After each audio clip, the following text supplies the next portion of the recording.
নমস্কার বন্ধুরা, চলে এলাম নতুন একটি রেসিপি নিয়ে। আজকে আমি করব বিরিয়ানি। প্রথমে চালটা ধুয়ে আমি ঘন্টাখানেকের জন্য ভিজিয়ে রেখেছি। এইদিকে আমি চিকেন বিরিয়ানি করব, তো সব রকম মশলা দিয়েছি, বিরিয়ানি মশলা দিয়ে দই টই দিয়ে নুন হলুদ দিয়ে ভালো করে মেখে এটাও কিছু সময়ের জন্য আমি রেখে দেবো ম্যারিনেট হতে।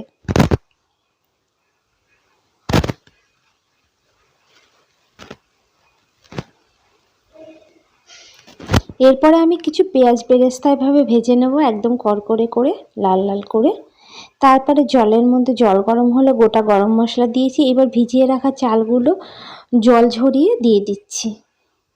এখানে আমি একটু বিরিয়ানি মশলার গুঁড়ো জলের মধ্যে দিয়ে দিয়েছি, যাতে চালের সঙ্গে স্মেলটা ভালো করে মেলে।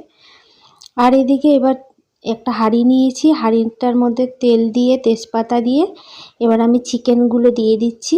আমি চিকেন দেওয়ার সঙ্গে সঙ্গে জল দিয়ে দিয়েছি। চিকেনটা কিন্তু আমি কষিয়ে নিইনি, তাহলে চিকেনটা সফট হয়। আর আমি কিন্তু এখানে একটু যখন স্টিমে দেব একটু অন্যভাবে দেব, একবারেই আমি বসিয়ে দেব।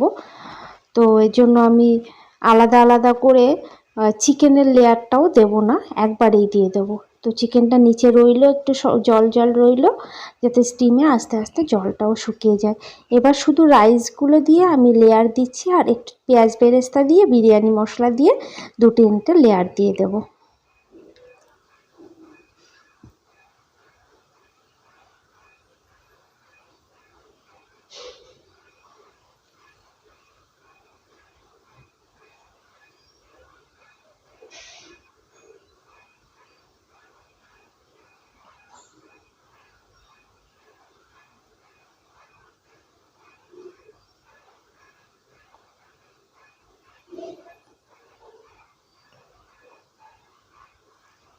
এভাবে করে সব লেয়ারগুলো দিয়ে নিচ্ছি।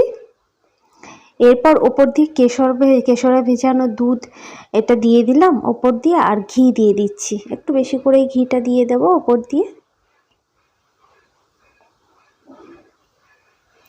এবার ঢাকা দিয়ে 15 মিনিট মতো স্টিম দিলেই ব্যাস রেডি হয়ে গেল বিরিয়ানি। এবার নামিয়ে ভালো করে মিক্সড করে নিতে হবে, যেহেতু চিকেন বা ওটা নিচে রয়েছে। ব্যাস রেডি। কেমন হলো?